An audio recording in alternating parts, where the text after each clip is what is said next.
అని చెప్పి మాట్లాడతాడు. రౌడీజాన్ని సహించను, ఎవరినైనా బేడీలేసి రోడ్డెంపటి నడిపిస్తా అని చంద్రబాబు నాయుడు గారు అంటాడు. మోకాళ్ళ మీద ఉంగోబెట్టి కీళ్లు మక్కిలు ఎరగొడతానని ఇంకో ముఖ్యమంత్రి అంటాడు. సైలెంట్.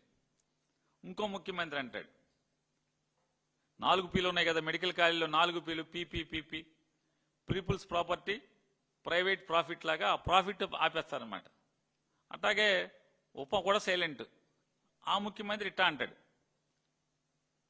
ఇక మన రాష్ట్రానికి చాలా ధైర్యశాలి, దీశాలి,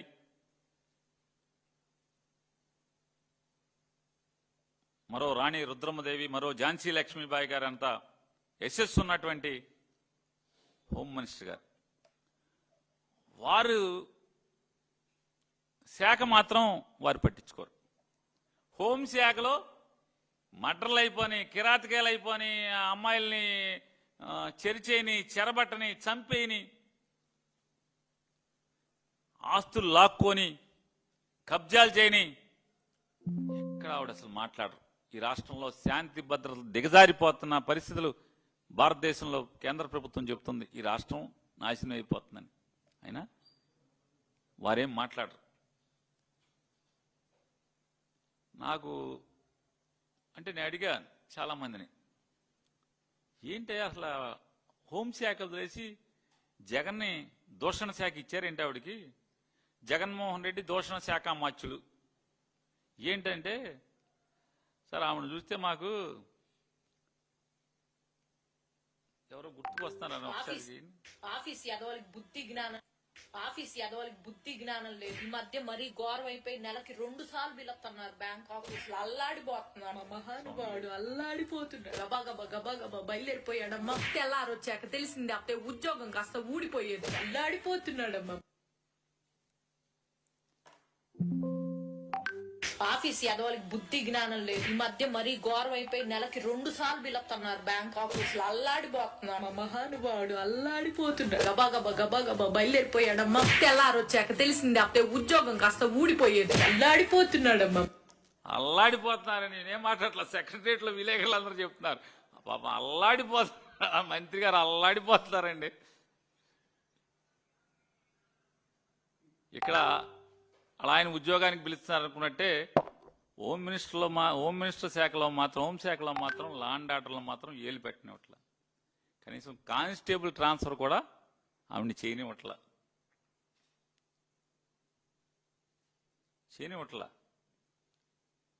దేనికంటే మామూలుగా వెనకటికి మూర్ఛ వ్యాధి ఉన్న వాళ్ళకి మూర్ఛ పెళ్ళేసేవాళ్ళు.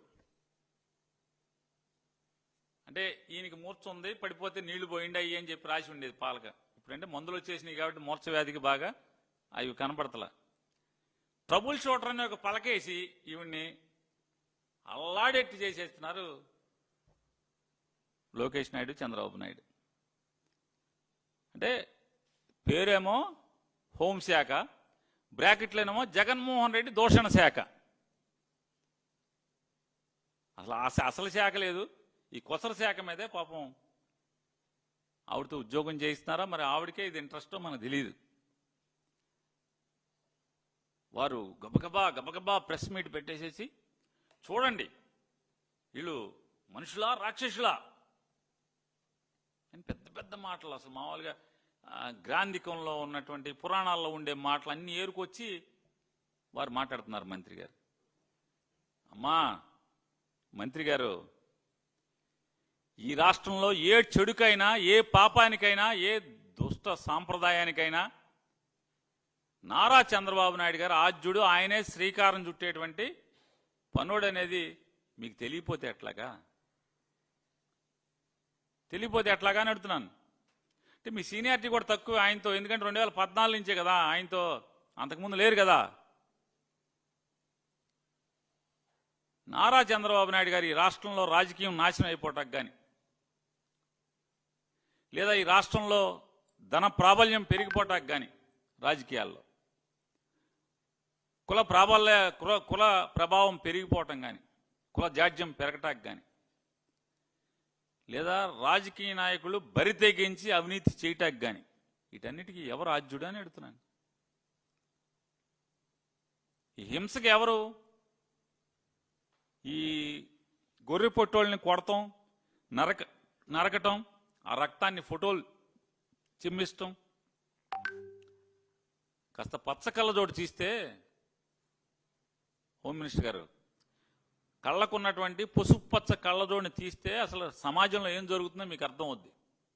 ఒకసారి చూడండి. ఒకసారి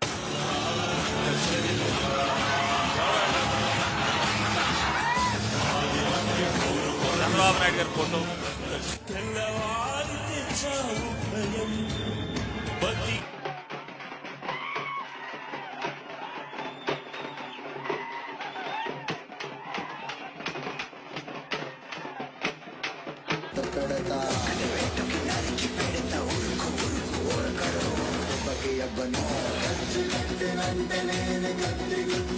నాయుడు గారి ఫోటో పట్టు తీసుకెళ్తాను చూడండి. గొర్రెపోటు వాళ్ళని నడిపించుకుని తీసుకెళ్తారు సెంటర్లో కోసి చంద్రబాబు నాయుడు గారి ఫోటోకి రక్తాభిషేకం చేస్తున్నారు. ఇవన్నీ ఎలక్షన్ గెలిచిన తర్వాత హోమ్ మినిస్టర్ గారు మీరు జగన్మోహన్ రెడ్డి గారి మీద మీరు గెలిచి ప్రభుత్వాన్ని 164 సీట్లతో ఏర్పాటు చేశాక ఇవన్నీ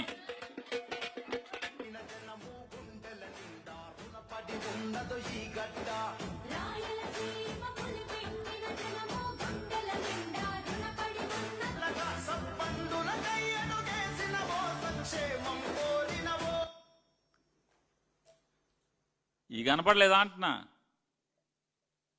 ఈ చూసే మాలో కూడా కొంతమంది ఈ జాడ్యం నారా చంద్రబాబు నాయుడు గట్టి చేయాలంటే మనం కూడా ఇలా చేయాలని చెప్పని.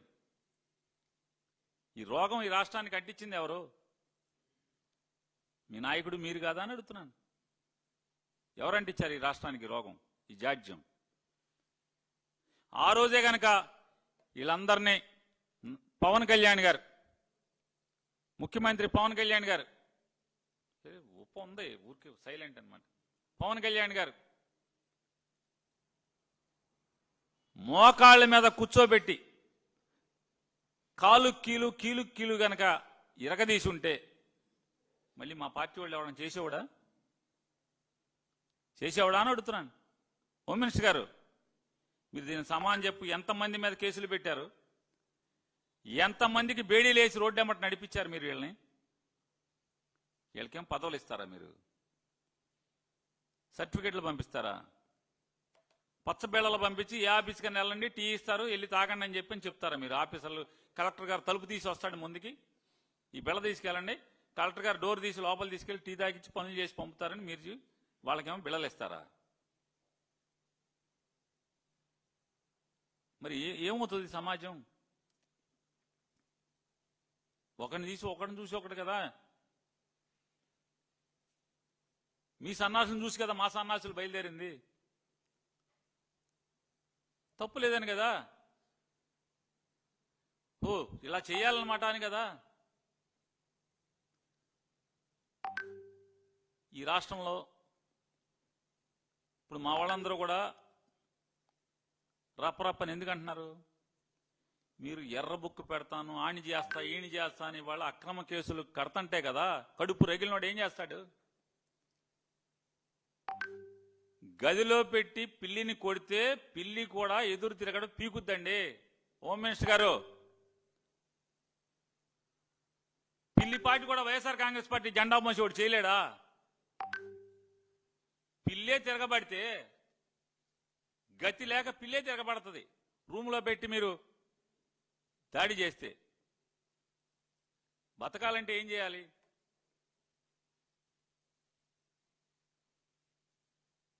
తిరుగుబాటు చేయక ఏం చేస్తారు? అందుకే మా వాళ్ళు అంటే అక్కడ చెప్తున్నాం, అది ఎంతరా బాబు తప్పు మాట. వాళ్ళు ఏదో తప్పుడు పనులు చేశారని వాళ్ళు ఎదవల్లాగా పరిపాలించారని మనం ఎందుకు చేయాలి? చట్టం ఉంది, సిట్ ఉంటది. మనకు కూడా గుణశేఖర్ బాబు వస్తాడు, మనకు కూడా కిషోర్ వస్తాడు. మంచి ఆఫీసర్లు వస్తారు. మన దగ్గర కూడా ఐపీఎస్లు రిటైర్ అయిన ఆఫీసర్లు అడ్వైజర్లుగా వస్తారు. చట్టం మేరకు అందరినీ శిక్షిద్దాం, తప్పులు చేసిన వాళ్ళందరినీ. ఎవరు హింసకి వాళ్ళని చూసి మీరు చెడిపోబాకండి, కడుపు రేగిలి తప్పుడు పనులు చేయబాకండి.